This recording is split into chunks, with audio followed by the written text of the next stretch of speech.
Olá, muito bom dia para você que está ligadinho, acompanhando a programação da TV Câmara Campinas. Estamos chegando com o nosso Estúdio Câmara na manhã desta terça-feira, dia 2 de dezembro.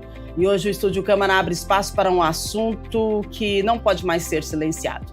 Um tema sensível, mas absolutamente necessário. A gente vai conversar sobre a violência conjugal. Você sabe que ela não começa com agressão física, ela começa nos pequenos sinais, nas tensões veladas, nas ameaças que se escondem no cotidiano. E quanto menos se percebe, a vítima já está presa em um ciclo que se repete, machuca e fragiliza profundamente. E é sobre isso que a gente fala hoje, o ciclo da violência conjugal. Então participe conosco, mande sua mensagem através do nosso WhatsApp, que já está na sua tela, 19978293776. Você consegue reconhecer, esse ciclo da violência? Hoje vamos falar sobre ele. Agora, informações, daqui a pouquinho a apresentação das nossas convidadas. Fica com a gente, Estúdio Câmara no ar para você. Vamos lá, a Câmara de Campinas entrega hoje o diploma Noel Rosa em homenagem ao Dia do Samba. A iniciativa é do presidente da Câmara, vereador Luiz Rossini, e dos vereadores Carmo Luiz, Eduardo Magoga, Marrom Cunha e Paola Miguel.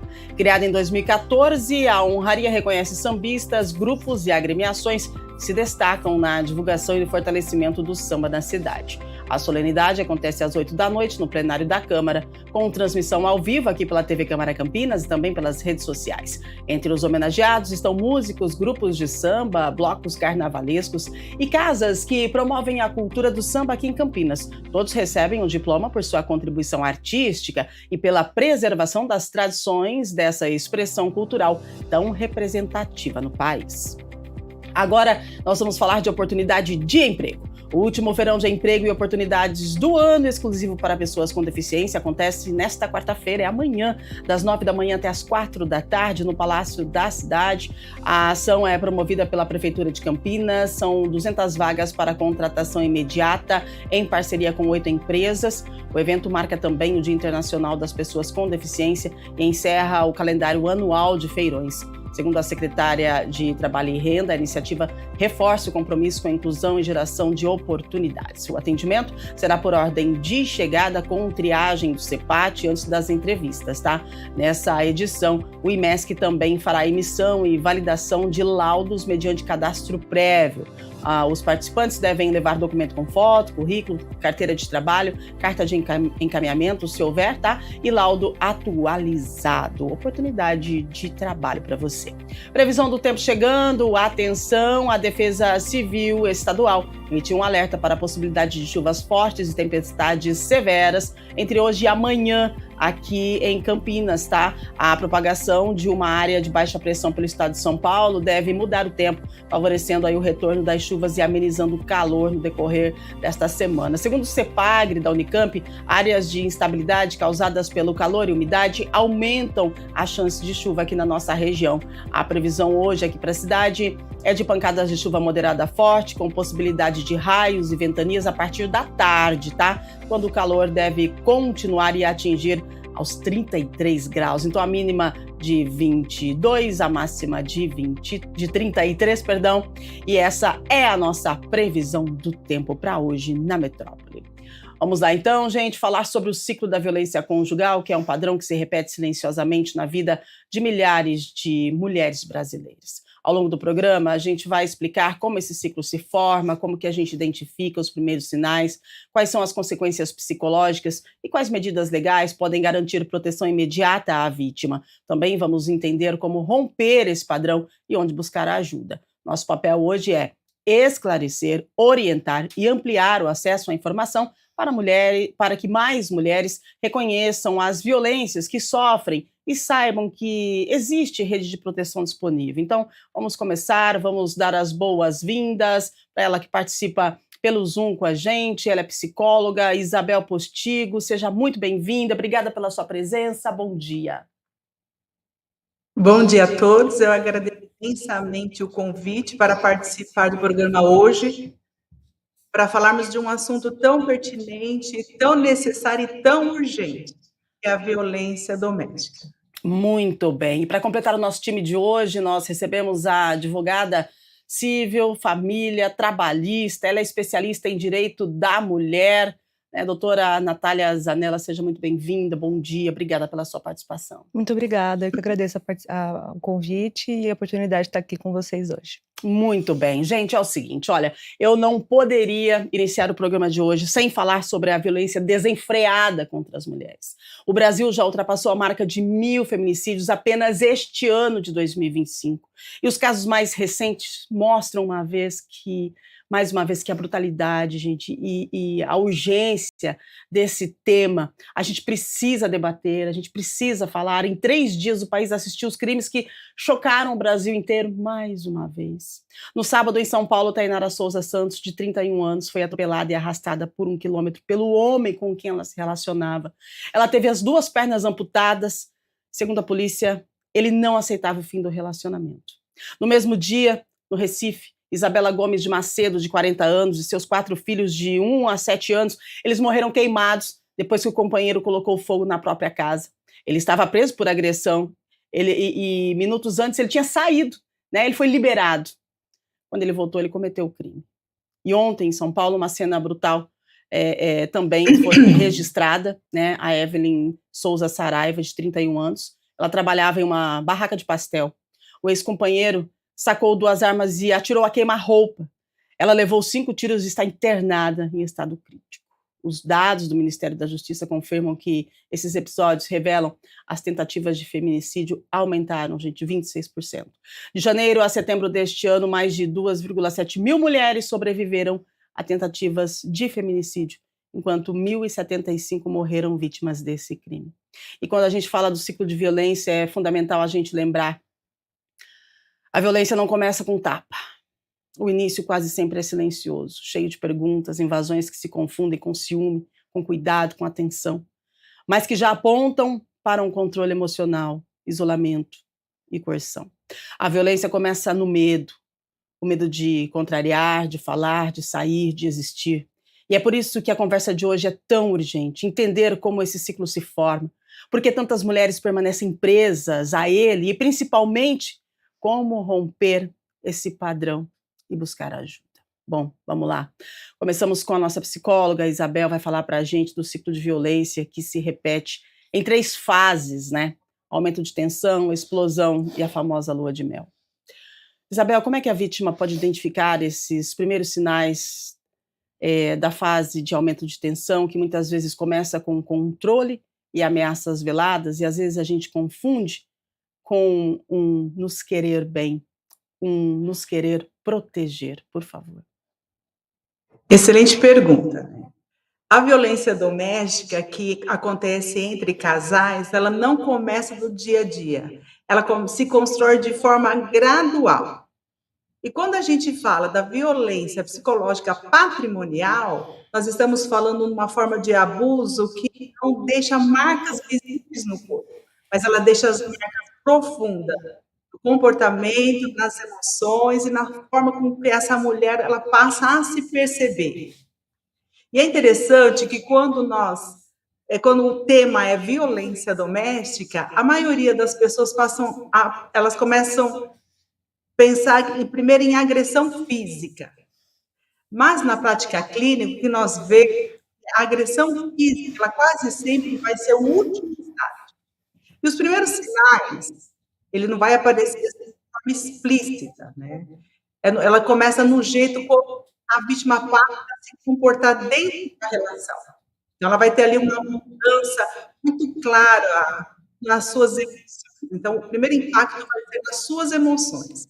Ela começa a viver ali em tensão, ela vive com medo de desagradar, o medo de ser... Ela começa sempre tentando adivinhar o humor do parceiro. A mulher, ela passa a monitorar cada gesto, cada palavra, tudo para evitar que é o famoso pisar em ovos.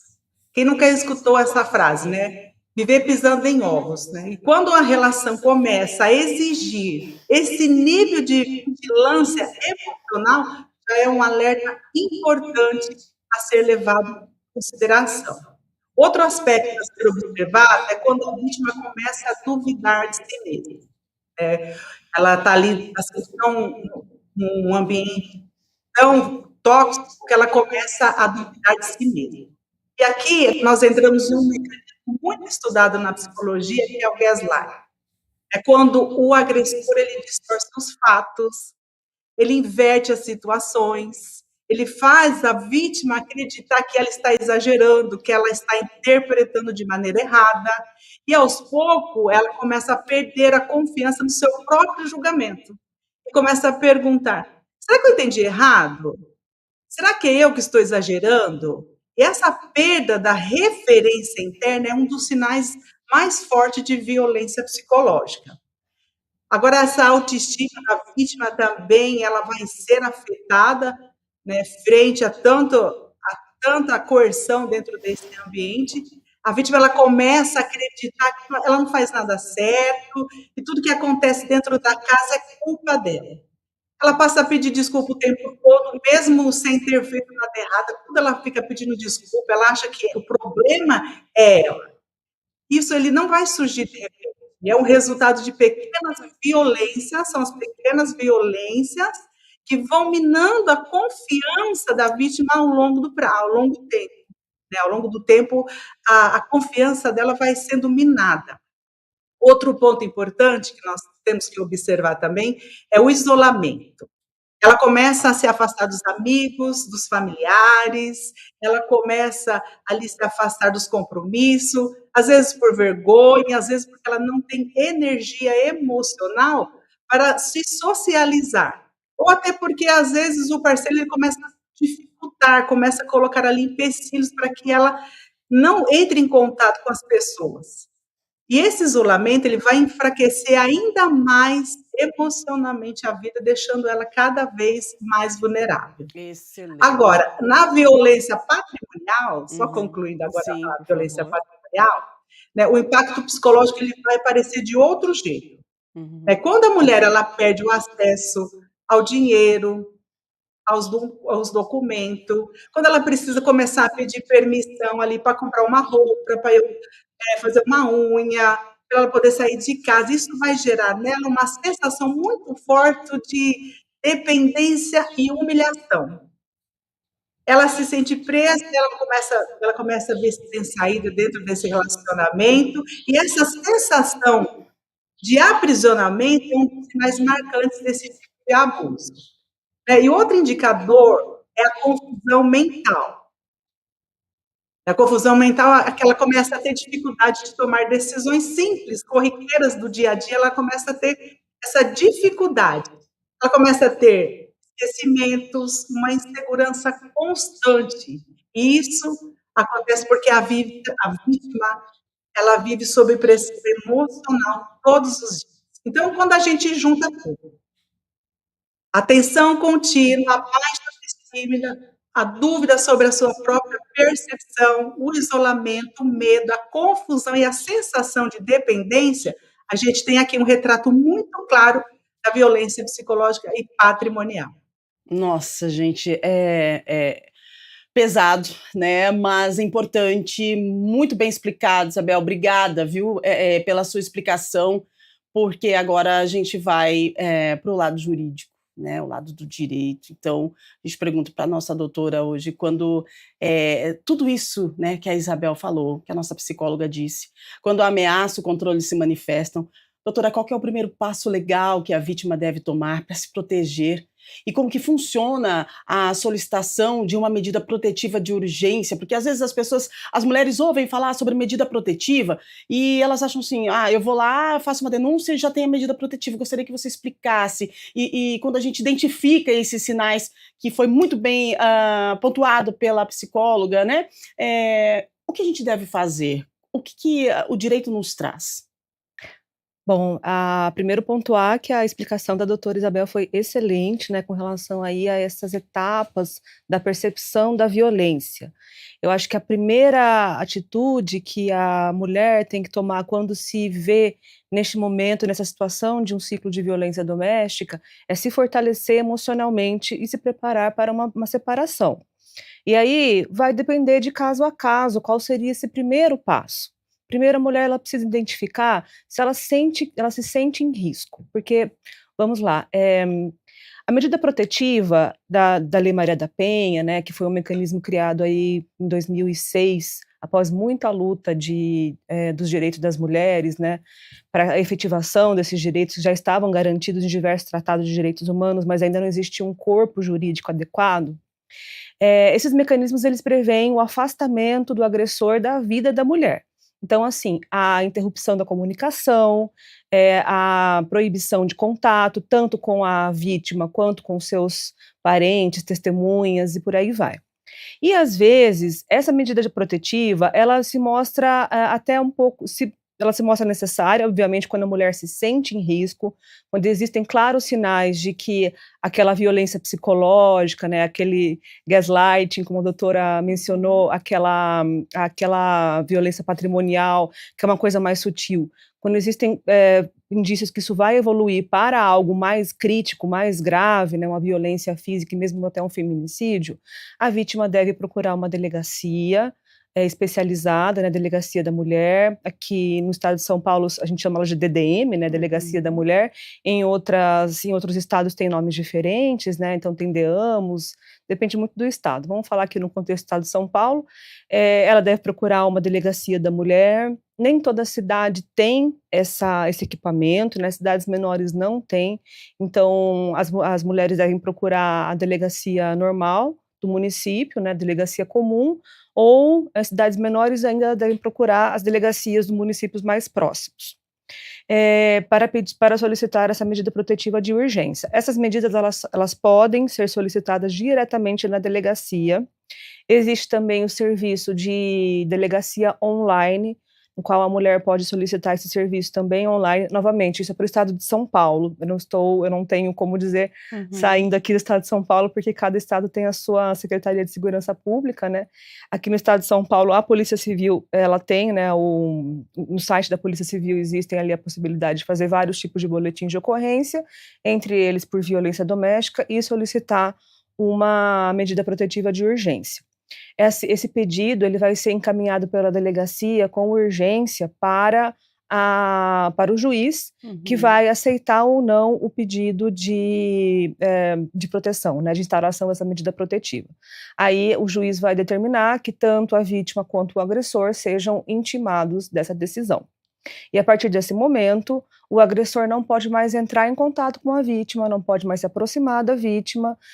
Se o agressor tiver posse de arma, né, posse ou porte de arma, esse posse ou porte pode ser suspenso. E existem outras ali medidas também previstas, como o afastamento do agressor do lar, né, quando existe aí uma coabitação e a vítima está em sério risco de vida.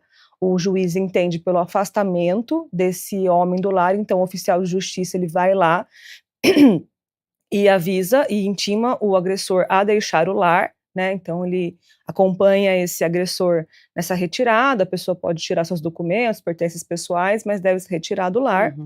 E a partir desse momento, então, a vítima está protegida aí por essa determinação. É claro que, infelizmente, existem homens agressores que, de tão violentos, eles acabam burlando essa medida e causando aí os mais diversos atrocidades, como a gente viu aqui no começo do programa, né?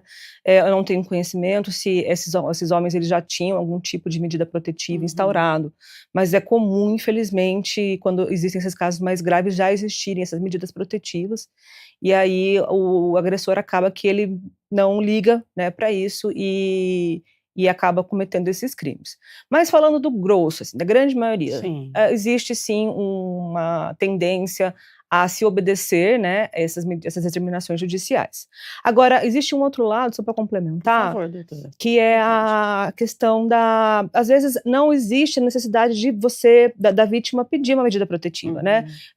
Geralmente quando existe uma violência, né, psicológica, mas assim, o simples ato da vítima solicitar ali o início de uma separação, de um divórcio, quando existe casamento, ou o fim da união estável, quando existe uma união estável, já é suficiente para encerrar aquele ciclo, né? E aí, muitas vezes, existem questões que o casal ainda precisa resolver, filhos, às vezes existe ali um negócio em comum, uma atividade comercial em comum.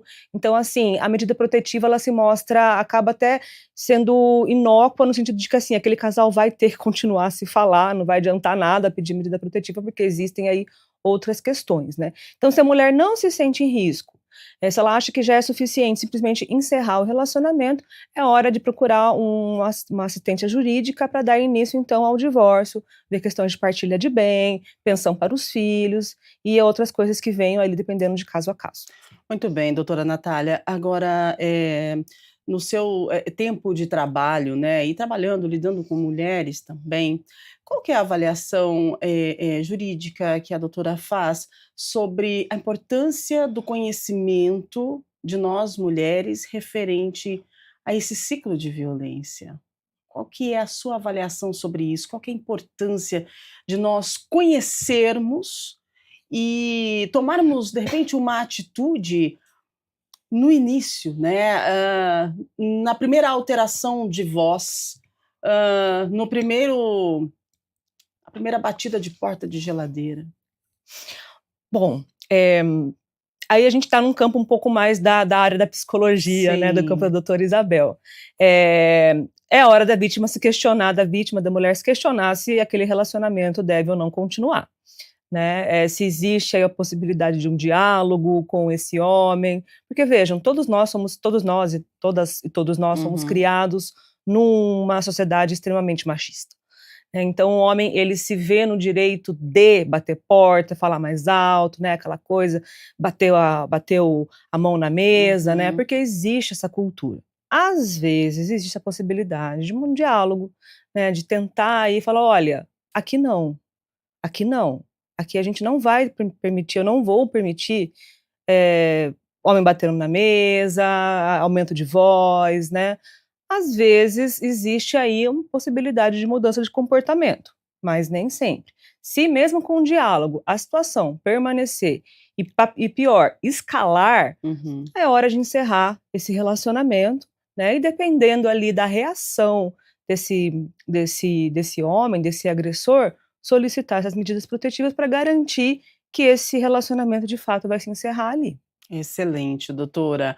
Vamos lá, Isabel, olha só, né, muito boa a explicação de vocês duas. Eu acho que é um pacote de informações que a gente deve levar para a vida e repassar para as nossas amigas, para as mulheres da nossa família, porque é importante a gente conhecer esse ciclo da violência. A Isabel muito bem trouxe, né, sobre os estágios, os tipos de violência. E aí, quando a gente fala de ciclo de violência, eu gostaria, Isabel, que você explicasse para a gente sobre essa questão aí da lua de mel, né? Porque tem momentos em que você está numa situação de relacionamento e acontece uma explosão, e aí até eu já ouvi pessoas dizendo assim, mas essas brigas, elas apimentam o nosso relacionamento, né? Porque depois de uma briga, a gente faz uma viagem, a gente entra em lua de mel e tudo volta a ser como antes. Gente, precisamos nos atentar a essa falsa lua de mel. Isabel, explica para a gente, por favor. Então, quando nós falamos da fase da lua de mel, é importante entender que ela não é um momento de carinho ali da relação, um momento isolado da relação. Ela faz parte do comportamento, de um padrão de comportamento do abusador que vai manter a vítima dentro do ciclo. Depois da explosão, como você bem falou, né, que pode ser uma agressão verbal, uma humilhação, uma ameaça, o agressor, ele muda completamente de postura, né, que é essa fase da manipulação.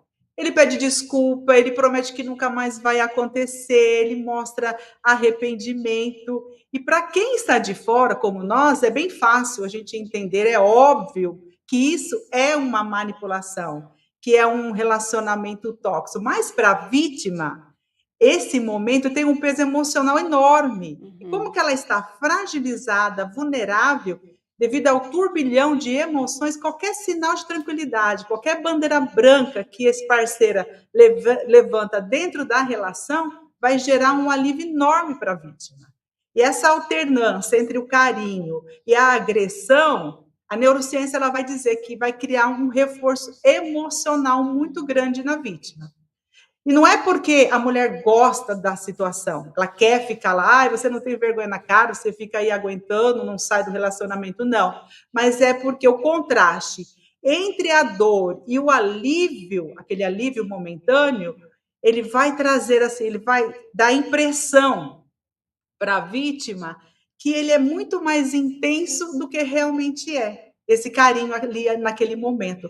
E isso vai criar uma ligação emocional confusa com a vítima, que vai dificultar esse rompimento. E como a vítima, é como se a vítima dissesse assim: ah, agora sim ele entendeu, né? Porque ele pediu desculpa, ele falou que vai mudar, né? Ela quer acreditar que pode dar certo esse relacionamento, porque existe ali toda uma história construída, uma expectativa, sentimento e os vínculos que ela não quer perder.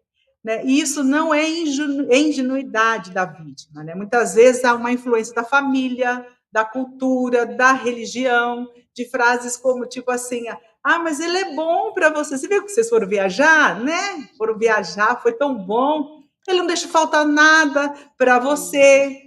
E esse tipo de fala, ele acaba reforçando essa permanência da vítima no lugar. Então, a fase da lua de mel, ela também confunde, porque o agressor, ele volta a se comportar como no início da relação.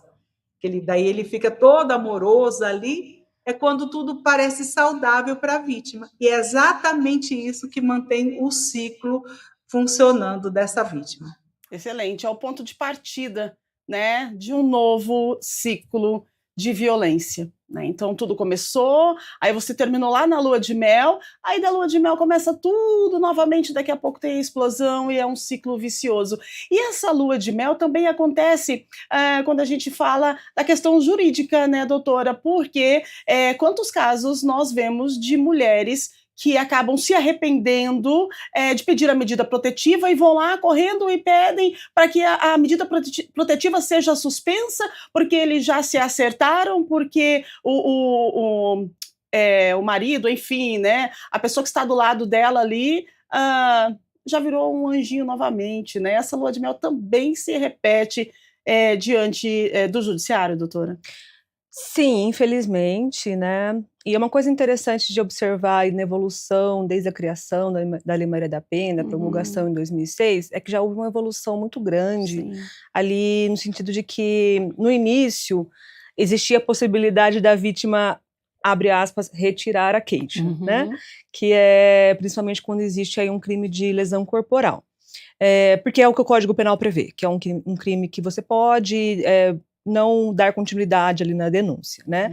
Porém, já há alguns anos, o entendimento de que quando uma lesão corporal ocorre dentro de um contexto de violência doméstica, o processo vai continuar, independentemente da vítima ir lá e, abre aspas, retirar a queixa ou não, ou de dizer que quer dar continuidade a esse processo ou não.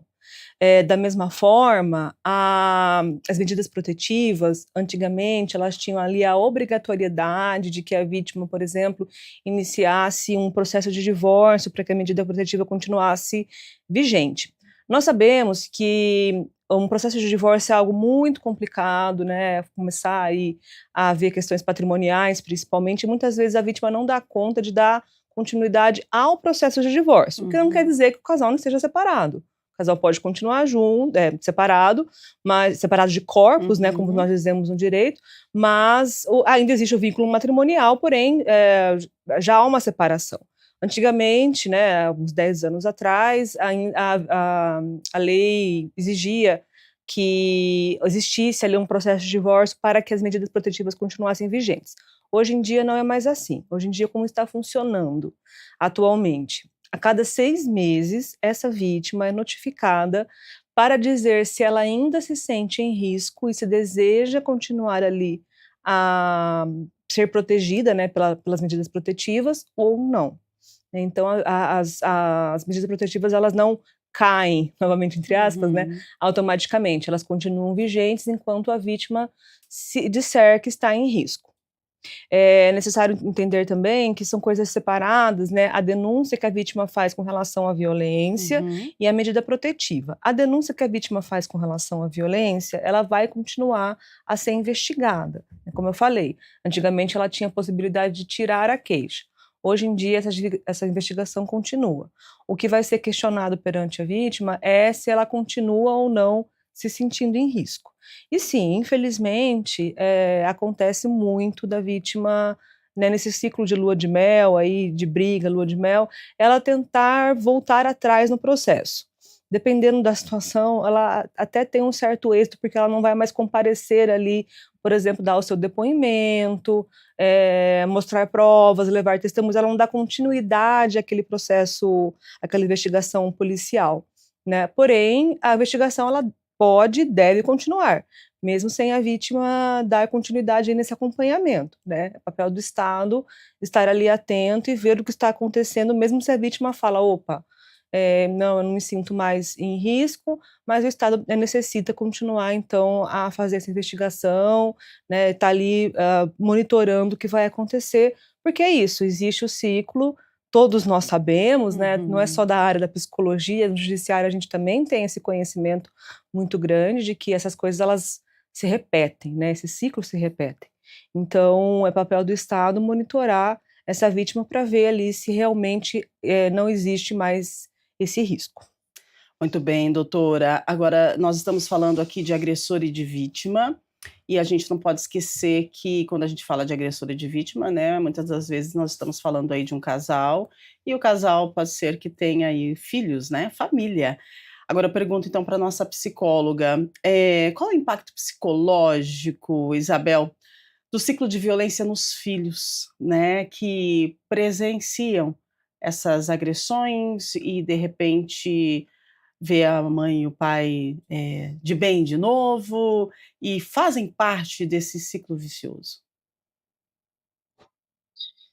Quando a criança ela cresce em um ambiente de tensão e agressões, mesmo sem ser o alvo direto ali da violência, o impacto psicológico na vida da criança é muito grande.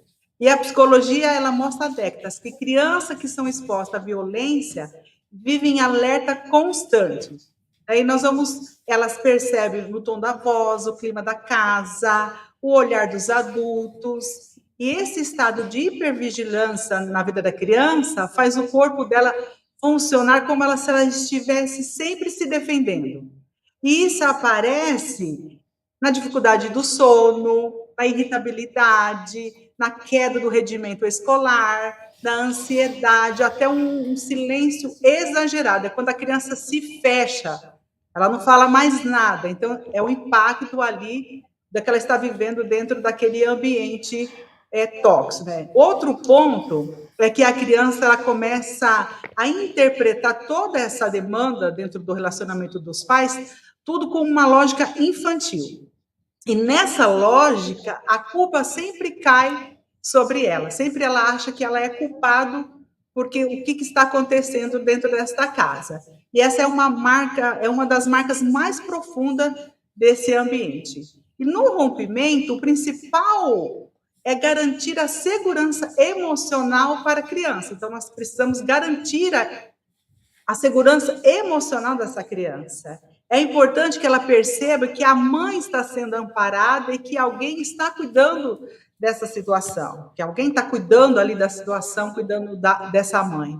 E quando a mãe tem um suporte psicológico, familiar ou legal, a criança sente essa segurança e os efeitos emocionais eles começam a diminuir. Por isso, a pequenas ações, né, nesse momento conta muito.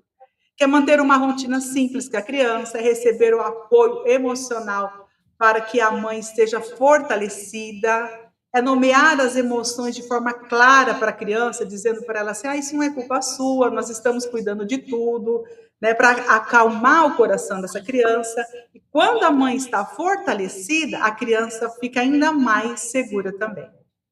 Muito bem. Doutora, a justiça nos casos, né, de violência, e de medidas protetivas, tem um apoio para essas crianças também, um apoio psicológico? Como que funciona? Olha, Quando existe uma violência contra a criança, e infelizmente isso é muito comum, quando existe uma violência contra a mãe, automaticamente a coisa vai se estender para a criança em algum momento, às vezes, inclusive, utilizando-se a criança como instrumento de vingança da mãe, né, chamada violência vicária. Então, o pai tem direito a visitas, e enquanto está ali, naquele momento de visita, ele vai agredir a criança, xingar, ou até mesmo falar mal da mãe, colocar a culpa na criança pela situação ali da violência, né, enfim. O advogado vai saber como lidar com isso dentro do processo, dentro de cada caso concreto em si. Eu acho que a maior evolução que nós tivemos nos últimos anos é a mudança que teve na legislação em 2023, na legislação da guarda compartilhada. A guarda compartilhada é uma realidade que existe aí no direito de família brasileiro desde 2012, né, que prevê ali que se ambos os pais estão aptos para exercer a guarda, ambos podem exercer, então tomar decisões sobre a vida da criança, porém, em 2023, abriu-se uma exceção para essa possibilidade de guarda compartilhada, que é a violência doméstica. Em se existindo violência doméstica, o direito brasileiro, o Estado brasileiro entendeu que, existindo violência doméstica, esse pai não vai estar apto para ser o guardião da criança. Claro, não ter a guarda não significa perder o contato, não é isso, né? Ter as visitas interrompidas não é isso.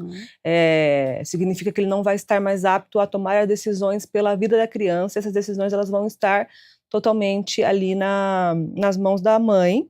Por quê? Porque se o pai está fazendo uma violência contra a mãe, entende-se atualmente que essa violência ela estende-se contra a criança também, né? E dentro do caso concreto, então dentro do caso de direito de família ou até mesmo do caso criminal, podem se abrir ali então denúncias por violência contra as crianças, né? Então se identifica que existe ali durante as visitas, agressões, xingamentos, maus tratos, a mãe pode e deve comunicar isso à equipe jurídica que lhe atende nesse divórcio, né, o advogado, a advogada que lhe atende nesse divórcio, e ser orientada para tomar os devidos encaminhamentos, para que, por exemplo, essas visitas sejam suspensas, né, para que essa violência doméstica ela chegue até o conhecimento do juiz e que o juiz vai tomar ali as decisões de acordo com o que está sendo apresentado ali no processo.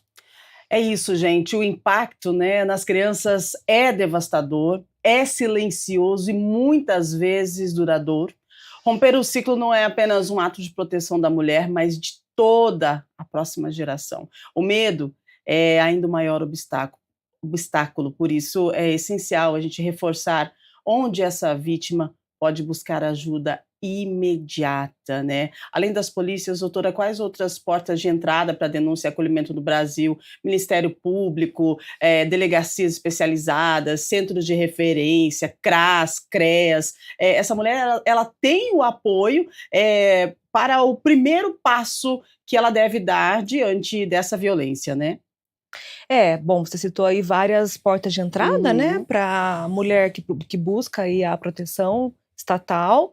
Então, nós temos o judiciário, a polícia, o Ministério Público também é uma porta de entrada. Aqui em Campinas nós temos um excelente serviço, que é o CEAMO. O CEAMO ele é um centro de orientação à mulher que se encontra ali numa situação de violência ou de vulnerabilidade social. E uma coisa muito importante que eu esqueci de mencionar, Ruby, dentro do contexto de violência doméstica, é a necessidade de que exista um acompanhamento multidisciplinar. Sim. Então, nós estamos falando necessariamente de acompanhamento jurídico, acompanhamento psicológico e de assistência social. Né? O CEAMO ele oferece aí esse encaminhamento, ele identifica se existe, por exemplo, necessidade de uma ida ao médico, né, caso exista ali tenha ocorrido uma violência mais grave, uma violência física ou sexual que necessita ser avaliada por um profissional de saúde, né? Então, em Campinas, especificamente, nós temos esse serviço. Muitas cidades oferecem, né, serviços semelhantes. Existem também muitas ONGs que, né, estão se multiplicando, que fazem um atendimento dessas mulheres orientações gratuitas, né? Então, eu destaco a iniciativa da Mulheres pela Justiça, que é uma ONG que atende, então, gratuitamente essas pessoas, né? Então, existem várias maneiras das mulheres buscarem ajuda, né? E, assim, falando de maneira mais para a população em geral, né? Existe aquele ditado que em caso de violência, né, briga de homem e mulher não se mete a colher, né? É papel da gente também, de todos os cidadãos e cidadãs hoje em dia, entender que se existe uma violência e se aquilo está ultrapassando ali os limites, né, do lar conjugal, então uma coisa que é visível para fora da relação, chegar nessa vítima e conversar, oferecer apoio, oferecer suporte, falar, olha, você não está sozinha, você tem o nosso apoio. Se você está presenciando isso junto a alguém da sua família, né, alguém próximo a você, então, assim, você vai ter o meu apoio enquanto familiar, ou o meu apoio enquanto amigo, enquanto amiga, ou enquanto pessoa membro da comunidade religiosa, enfim. Demonstrar para essa mulher que ela não está sozinha, né? Também se informar acerca do que ela pode, do que essa pessoa, essa terceira pessoa pode fazer para ajudar essa mulher. Então, olha, vamos lá, eu marquei uma consulta com uma advogada, eu marquei um horário para você no CEAMO, eu pesquisei aqui, você pode fazer uma denúncia no site do Ministério da Justiça, no site da Polícia Civil, eu vou com você na delegacia para te dar o apoio para pedir protetiva, né? Então, é algo que, assim, todos nós podemos e devemos fazer um pouquinho por essas vítimas, né, para que ela não se sinta tão sozinha, não se sinta julgada, né, não se sinta tão isolada nesse momento tão difícil. Muito bom, doutora, porque essa questão do apoio, né, da rede de apoio, porque a mulher que passa por essa situação, muitas vezes, ela acaba perdendo as forças, né, esse negócio de que a mulher é forte e tal, gente, não é bem assim, ela pode representar uma força externa, mas para ela conseguir se levantar e ir buscar ajuda, de repente ela não tem essa força que ela representa, e aí vem a importância dessa rede de apoio, né, doutora? Eu gostaria, Isabel, que você falasse para a gente um pouquinho, já estamos quase terminando o programa, olha só, assunto tão importante, né? Já são 8h55, a gente tem ainda perguntas, acho que a gente consegue responder só 2 perguntas, tá, produção? Mas, Isabel, por favor, essa questão do medo, né, e essa questão de que a mulher, ela representa uma fortaleza, mas se ela está passando por esse ciclo de violência, ela não está tão forte quanto parece. E tudo que a doutora pontuou para a gente, referente à busca aliás, a oferecer o apoio para essa mulher, gostaria que você salientasse dessa importância dessa rede. Então é importante a gente entender, né, que quando a gente fala, né, tudo isso que a doutora trouxe agora, para que a gente possa superar o ciclo da violência, é essencial deixar claro que esse processo ele não é linear, né? Ele vai ter as oscilações Sim. no meio do processo, né?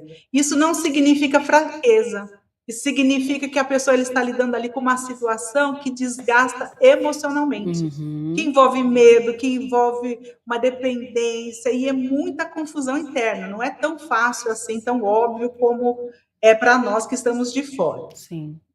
E antes de qualquer coisa, a mensagem que nós precisamos deixar para nossos ouvintes é assim: não se cobre perfeição. É muito comum nesse processo aí do rompimento, ela sair, voltar, sentir dúvida, se perguntar se é tão grave mesmo.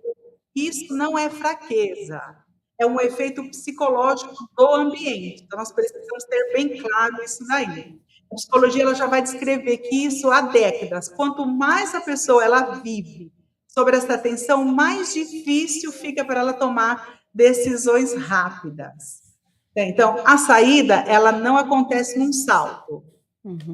Ela começa de um passo de cada vez, um passo simples. E cada passo é importante, cada passo conta.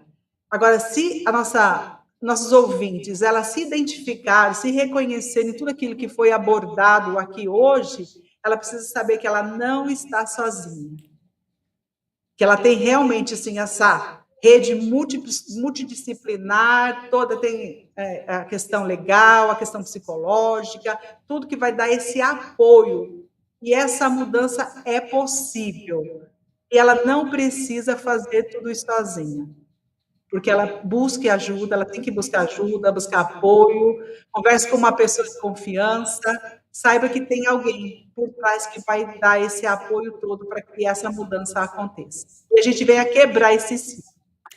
Exatamente, né? Que a gente venha quebrar este ciclo e que a gente não venha mais noticiar, né, informações que acho que mexem, né, com todas nós mulheres e que dói profundamente na alma a gente noticiar e ler e ver coisas que acontecem com uma naturalidade horrorosa, né? Como nós vimos no sábado, uma mulher sendo arrastada debaixo de um carro por quilômetros. É lamentável. Vamos lá, 8h59, nós temos algumas perguntas, então, seguinte, gente, vamos, 2 perguntas eu acho que a gente consegue, né, até acho que 9h10, então vamos lá. Produção, pode colocar na tela para a gente, por favor, a doutora Natália e a Isabel, então vão responder as perguntas dos nossos telespectadores. A Sara Nunes, da Vila Teixeira, diz assim, olha só, muitos parceiros exigem senhas do celular ou monitoram redes sociais. Em que momento esse comportamento deixa de ser insegurança e se torna violência? Vamos lá, então, doutora. Mas a senhora ou a psicóloga, que agora eu fiquei confusa, porque em que momento, né, essa questão de exigir senha de celular, monitorar a rede, se torna violência? Vamos lá. Eu primeiro? Vai lá, por favor. Olha, exigir senha de celular é uma coisa, eu considero grave, né? Você falar assim, eu exijo que você me dá a senha. Sim, é uma forma de violência psicológica, até patrimonial, né? Eu já tive casos de companheiros que exigiam a senha do celular para monitorar a conta do banco. Então, assim, grave, né? Por quê? Porque para ver onde a mulher está gastando, enfim, para fazer esse monitoramento completo, né? É uma violência, uma forma de violência psicológica, sim, né? Agora, os efeitos jurídicos que isso vai ter é uma coisa que vai depender muito do caso a caso, né? Se a mulher deve fazer ou não uma denúncia para a polícia, né? De qualquer forma, é um sinal, assim, vermelho, um alerta, não é nem vermelho, mas é um alerta roxo, de que sai fora dessa relação, porque isso é grave, né? Monitoramento de redes sociais, a pessoa fica lá o dia inteiro vendo quem deu like, né, quem que curtiu, comentou, enfim, também, né, monitorando através também da senha, quem que está interagindo ali com a mulher, sem dúvida nenhuma uma forma de violência psicológica bem complicada, bem grave, que se agrava muito, né, com a realidade das redes sociais, as redes virtuais, né? O que é um like? Né? O que é um curtir? A pessoa pode interpretar aquilo como algo absolutamente banal, mas pode interpretar aquilo como uma traição, e aí dá início a uma discussão, a uma briga que pode culminar numa violência mais grave. Então, bom, é isso, é um alerta muito importante, né, para a mulher se perceber dentro de um contexto de violência, e se isso tiver desdobramentos, por exemplo, ele se aproveitou da senha do celular para pegar fotos íntimas, distribuir aí para outras pessoas, para usar a sua conta de banco para fazer compras, para fazer dívidas, né? Isso vai ter complicações jurídicas mais sérias, e a mulher pode e deve procurar ajuda judicial. Pois é, né? É algo assim que até deu uma parada, assim, porque quando chega a ponto de o parceiro exigir a sua senha de celular para te monitorar, é bem delicado. Sem julgamento, gente, mas nós precisamos estar atentos, né? A que ponto a gente chega nessa questão do ciclo da violência contra a mulher, né? Vamos lá, 9-2, nossa, entala, sabe? Fica aqui, assim, porque o negócio é pesado. E eu vou falar um negócio para vocês, o que a gente está falando aqui é algo que acontece. Eu já passei por ciclos de violência, e você sabe que quando eu passei por essa situação, eu não imaginava, eu não tinha noção que isso era um ciclo de violência. E demorou para que eu entendesse que isso estava acontecendo comigo. Então, por isso que eu digo aqui, sem julgamentos. Às vezes, a mulher está nessa situação, mas ela não consegue reconhecer. Então, é por isso que a gente está aqui, passando a informação para você, que hoje você possa virar uma chave, dar o primeiro passo. Ah, mas eu não vou sair de casa. Não, não é sobre isso. É sobre reconhecer. Você precisa aprender a reconhecer os ciclos. E a partir desse momento, você ir trabalhando isso com você, para que você possa, no momento oportuno, começar a tomar atitudes, pequenas atitudes diárias, pequenos movimentos diários que vão trazer para você de repente, uma libertação. Mas isso demora a acontecer. Então, sem julgamentos, tá bom, gente? Esse ciclo de violência pode acontecer comigo, com você, com todas nós. O importante é que a gente reconheça e comece a processar essas informações, tá bom? 9:04, vamos lá, mais uma pergunta agora para Isabel e a gente já encerra. Vamos embora, produção. Programa um pouco delicado hoje, mas a gente precisa falar sobre isso, é muito importante. André Santos, do Parque Prado, quando alguém começa a se afastar da família e dos amigos por causa do relacionamento, isso já pode ser um sinal de violência emocional? Vamos lá, Isabel. Sim, né? Esses são sinais claros, como eu já disse anteriormente no começo, que ela já começa a se afastar da família, dos amigos, dos compromissos, muitas vezes porque ela não tem mais emoção, ela não tem, assim, ela está emocionalmente doente, ela não quer mais também se relacionar com as outras pessoas, até para que as pessoas não percebam que ela está vivendo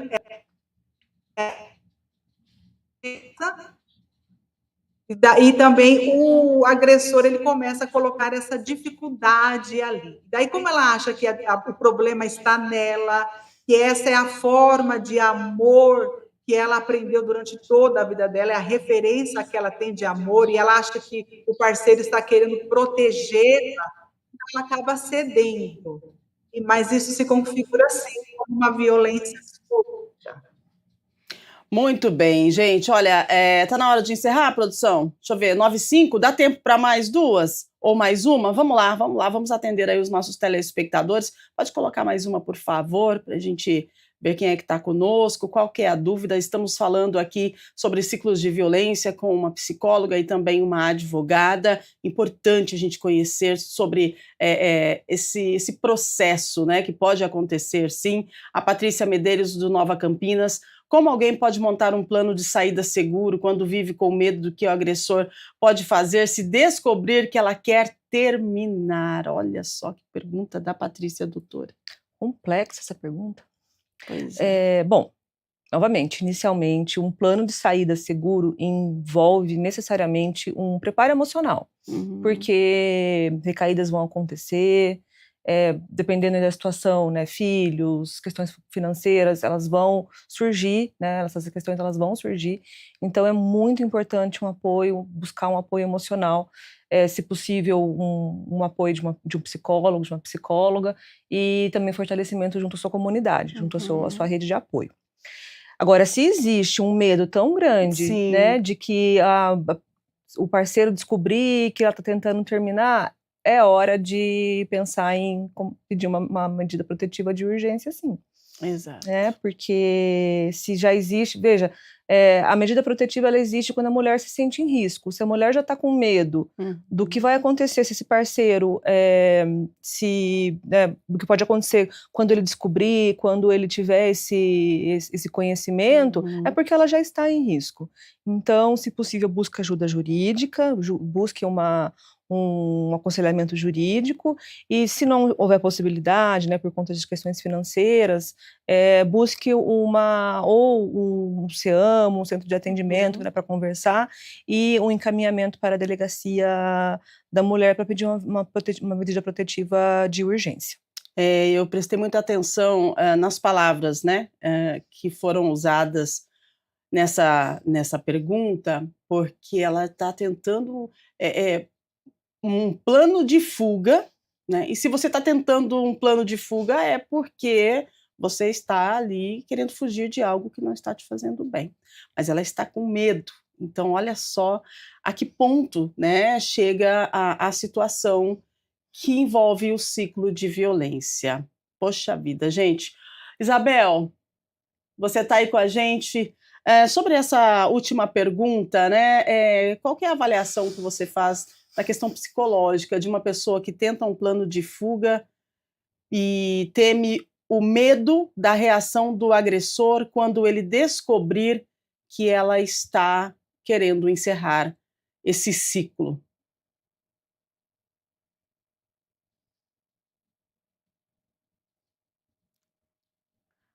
Eu acho que você mutou seu microfone, Isabel, a gente não te ouve. Desculpa. Muito bem. Então, aqui é uma pergunta muito importante, porque aqui nessa situação, a vítima ela já conseguiu identificar que o ambiente que ela está vivendo é um ambiente tóxico. Uhum. E ela tem ali um parceiro que é abusador. Esse relacionamento ele está disfuncional, como nós falamos na terapia.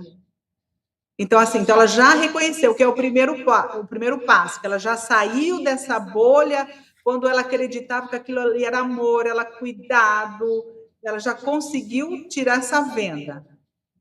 Bom, o próximo passo é ela procurar uma pessoa de confiança, para a pessoa saber o que realmente está acontecendo dentro dessa casa, dentro desse relacionamento, porque muitas vezes essas pessoas elas sofrem sozinhas, né? Até é silencioso o sofrimento, esse relacionamento. Então, ela tem que buscar primeiro alguém de confiança para que ela possa ter forças para conseguir romper esse ciclo do abuso. E depois, como a doutora bem disse, buscar esse apoio do advogado, as medidas protetivas, tudo aquilo que a lei oferece, que a lei vai ali ancorar essa vítima para que ela consiga romper esse ciclo e sair de todo esse sofrimento.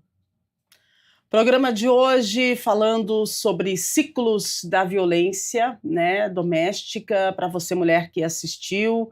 Importante a gente compartilhar as informações, assim como as nossas entrevistadas fizeram, né? A doutora Natália trazendo para a gente informações do campo jurídico, a Isabel trazendo para a gente uma conversa tão esclarecedora e tão necessária do campo psicológico. Então, a gente agradece, né, essas duas convidadas que nos ajudaram a levar a informação e proteção para quem precisa e importante a gente compartilhar essa informação referente ao ciclo da violência. Eu quero agradecer demais você que está aí do outro lado, você que acompanhou o Estúdio Câmara de hoje. Quero agradecer a Isabel. Obrigada, Isabel, pela sua participação, viu? Gratidão por trazer para a gente tanto conteúdo preciso e muita informação. Obrigada mesmo. Eu que agradeço, né, pelo convite, parabenizo toda a equipe do programa pelo excelente trabalho matinal. Muito obrigada, doutora, obrigada pela sua disponibilidade. A gente sabe que tem aí um dia muito corrido, mas se disponibilizou com a gente aqui nessa 1 hora para trazer informações tão precisas, né, para nós e também para as nossas telespectadoras. Gratidão, obrigada pela sua participação. Que isso, eu agradeço demais o convite, podem contar comigo quando precisarem, esse diálogo é extremamente importante.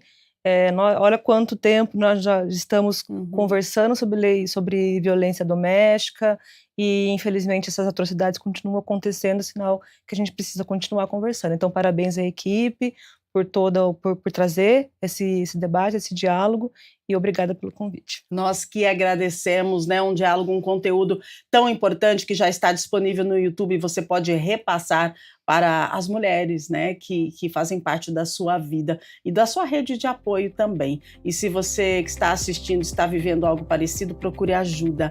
Você não está sozinha. Tá bom?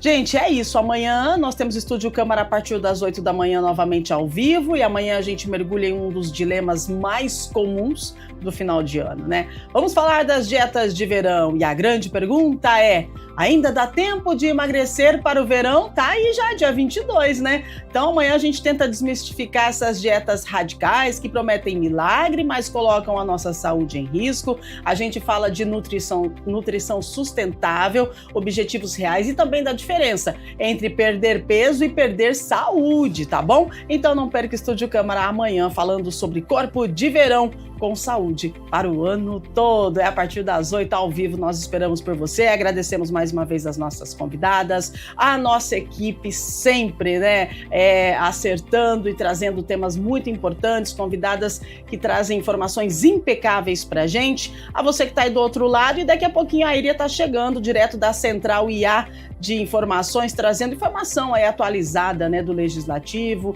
aqui de Campinas e também de São Paulo, do Brasil e do mundo. Ao meio-dia nós temos Câmara Notícia com o Gabriel Castro, atualizando as informações do Legislativo também, e a nossa programação está impecável, especialmente para você que acompanha a TV Câmara Campinas. Grande abraço, fique bem, se cuide e até amanhã, se Deus quiser. Tchau, tchau.